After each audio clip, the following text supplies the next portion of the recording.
नमस्कार। मैं वर्षा परगट आप सबका स्वागत करती हूँ।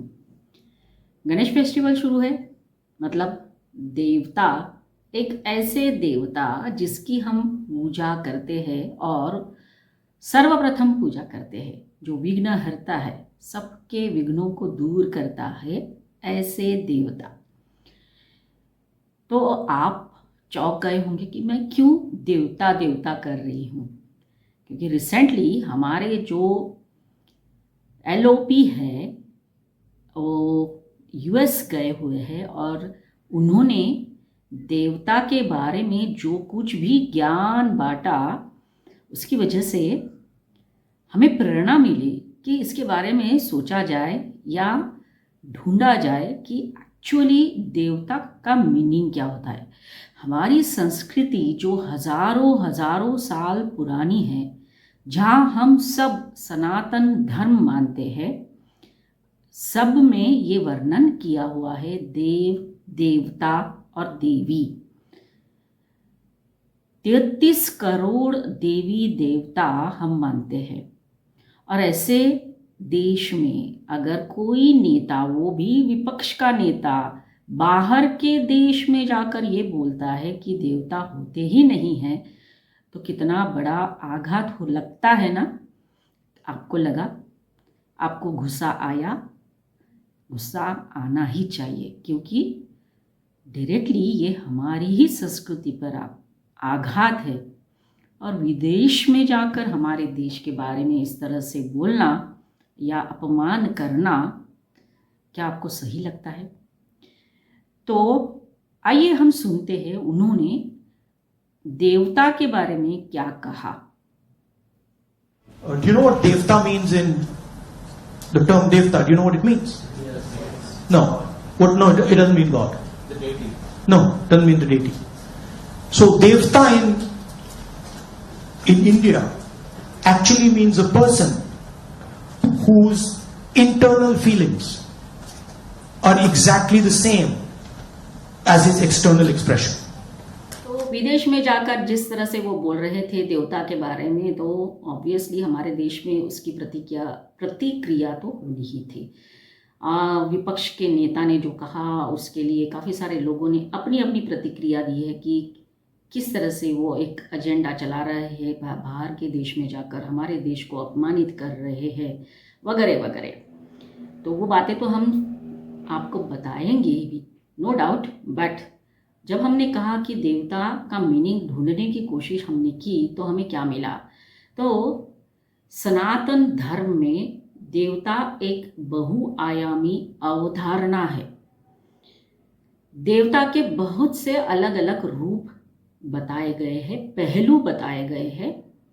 देवता ज्ञान के विभिन्न रूपों में विभिन्न चीजों को प्रतिनिधित्व करने वाला प्रतीक है, जिसको हम भगवान भी कहते हैं। और इसलिए हम कहते हैं ना, कोई भी इंसान भगवान नहीं बन सकता, क्योंकि कोई भी इंसान परिपूर्ण नहीं होता है, कुछ ना कुछ खामियां जरूर होती है। और इसीलिए यहाँ तक हमारे जो पुरुषोत्तम है राजा रामचंद्र जी, उनको भी ये सहना पड़ा था कि उन्होंने एक गलती कर दी थी। तो परिपूर्णता किस में है? तो परिपूर्णता देवताओं में होती है, ऐसा माना जाता है। मनुष्य रूप में अलग अलग युग में देवताओं ने या देवी ने अवतार लिया, तो हम ये कह सकते हैं कि विभिन्न रूपों में प्रतिनिधित्व करने वाला देवता होता है, ऐसा सनातन धर्म मानता है। अब ब्रॉड वे में अगर हम बात करते हैं, तो उसके विभिन्न पहलू हमको मिले। चेतना के स्तर पर क्या है? चेतना के स्तर पर देवता क्या होता है? पारलौकिक देवता उच्च क्षमता का प्रतिनिधित्व करता है। अगर चेतना के स्तर पर हम देवता की व्याख्या ढूंढने जाए या उसका अर्थ मीनिंग ढूंढने जाए, तो ये है, देवता अनंत है और सार्वभौमिक है। कोई भी व्यक्ति अनंत नहीं है, यू ऑल आर मॉर्टल्स। कैसे हम देवता बनेंगे? ठीक है, फिर देवता को सार्वभौमिक सत्ता या विराट स्वरूप में दर्शाया गया है। और इसीलिए भगवान श्री कृष्ण ने जब अर्जुन को गीता बता रहे थे, ज्ञान दे रहे थे, तो अपना विराट रूप बताया था। तो देवता जो है वो विराट रूप में, स्वरूप में होते हैं। ऐसा भी कहा जाता है कि देव शब्द जो है वो परमात्मा तक लागू होता है। देवता शाश्वत का प्रतिनिधित्व करता है। देवता सार्वभौमिक है और व्यक्तिगत दोनों है। सर्वव्यापी है और व्यक्तिगत है। अगर व्यक्तिगत के बारे में बात करेंगे तो हम अलग अलग नाम से उनको जानते हैं। प्रभु रामचंद्र जी, श्री कृष्ण जी, फिर उसके पहले जो भी अवतार लिए हैं वो सब, ये व्यक्तिगत उसके नाम हो गए हैं। लेकिन शक्ति एक है, चेतना उनमें एक है और वो सर्वव्यापी भी हो सकते हैं। तो दोनों तरह से इसमें हमको वर्णन मिलता है। फिर अगर हम योगिक दृष्टि से इसकी बात करते हैं या उसका मीनिंग ढूंढने की कोशिश करते हैं तो देवता एक यौगिक प्रतीक भी है। तो कितने अलग अलग रूप में देवता का मीनिंग बताया गया है। और अगर हम खगोलीय स्तर से बात करते हैं, विचार करते हैं, तो वैकल्पिक रूप से देवता एक खगोलीय सुझाव है। मतलब सारे एंगल से देखा जाए तो देवता का वर्णन सनातन धर्म में हमको मिलता है। देव का अर्थ है स्वर्गीय, दिव्य और उत्कृष्टता। देवों के बारे में कई सिद्धांत हमको मिलते हैं। सायणाचार्य और महीधर जैसे टीकाकारों ने देवताओं की वैदिक अवधारणा को समझाया है। तो क्या समझाया? उनके अनुसार देवता, फिर से मैं बता रही हूँ आपको, उनके अनुसार क्या क्या डेफिनेशन हो सकती है। देवता अलौकिक व्यक्तित्व है जिनमें सर्वशक्ति होती है, उज्जवल, आभा, सुंदर, समृद्ध, अनंत, अविनाशी, शाश्वत, अजर, अमर जैसे गुण होते हैं।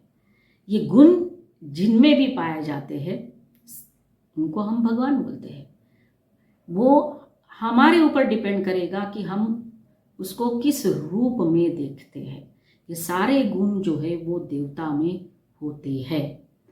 बृहद देवता में देवता की जो उत्पत्ति है उसके बारे में भी लिखा हुआ है और वो लिखते हैं, इस ब्रह्मांड में केवल एक ही शक्ति विद्यमान है जिसे हम ईश्वर कहते हैं।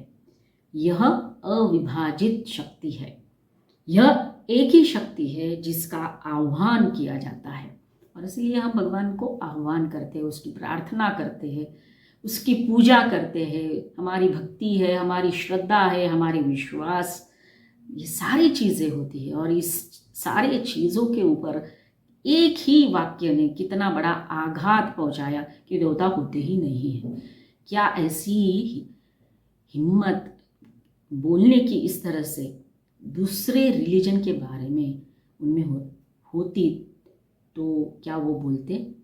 कभी भी हमने नहीं देखा कि वो किसी और रिलीजन के बारे में इस तरह से बोल रहे हो। केवल हमेशा हमारी संस्कृति के ऊपर ही वो बोलते हैं और इस तरह से बोलते हैं कि एक तरह से वो हमारी पुरानी जो संस्कृति है, जो अमर संस्कृति बोल सकते हैं, जो शाश्वत चीज़ें हैं, उसके ऊपर एक तरह से आघात ही होता है। देवता जैसे बताया कि विराट रूप में भी है और सूक्ष्म रूप में भी होते हैं और इसलिए उसके अलग अलग रूपों में पूजा की जाती है। हमने तो अग्नि को भी देवता माना, वायु को भी देवता माना है, वरुण को भी देवता माना है, पृथ्वी भी हमारी माता है, देवी है, और क्या बताए, ग्राम देवता है, इष्ट देवता है। अलग अलग देवताओं के रूप में हम पूजा कर रहे हैं और इन देवताओं में जो विशिष्ट शक्ति होती है जिन्हें देव या देवता कहा जाता है। इस तरह से संक्षिप्त में हमने ढूंढने की कोशिश की कि क्या वर्णन किया गया है हमारे धर्म में, हमारे संस्कृति में बहुत सविस्तर रूप से अलग अलग ग्रंथों में, उपनिषद, वेद, इसमें वर्णन है। तो ये सवाल हम पूछना चाहेंगे, क्या इसके बावजूद भी आप ऐसा कहेंगे कि देवता होते ही नहीं हैं? तो आपको हमारा ये वीडियो कैसा लगा ये ज़रूर बताइए, लाइक करिए, शेयर करिए और मेरे चैनल को सब्सक्राइब करते रहिए।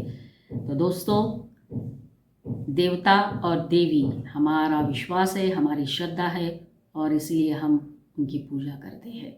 वो कोई भी स्वरूप में क्यों ना हो, हमारे लिए पूजनीय है और इसलिए कई सारे जो महान व्यक्ति हो गए हैं उनकी भी तुलना हम करते हैं देवता से। तो देवता है, ये आप सोचिए कि जिन्होंने ये कहा कि देवता होते नहीं है, फिर भी आप उनको किस तरह से सपोर्ट करते हो, ये आपके ऊपर डिपेंड करेगा।